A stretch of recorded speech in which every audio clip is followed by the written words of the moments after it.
Cabinet Secretary, you've clarified that there is a very different position on new oil and gas between both governments.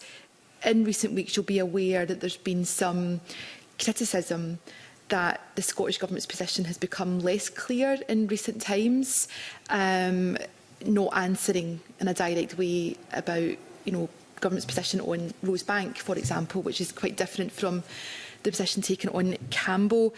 I just wondered, why is the Government not able to give a straight yes or no answer on that? Why is there a perception that you and your colleagues are on the fence, and do you want to get off the fence today? In terms of new oil and gas licensing, it's a decision for the UK Government. However, we want to see much more transparent and stringent climate compatibility checkpoints.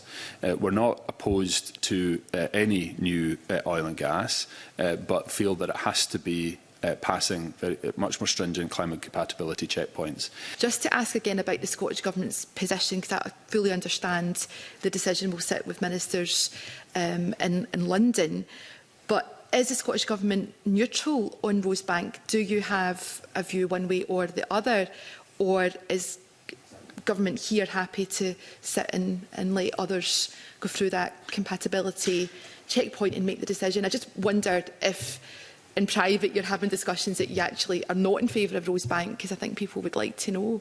No, we are not passive observers here. We've made very clear that for new oil and gas, we want to see much more transparent and stringent climate compatibility checks, regardless of the application or which application we're speaking about. I think we're still on the fence, but I'll hand back to the convener. Well, I'm totally confused. Can we have a yes or no? Do you support Rosebank or do you not?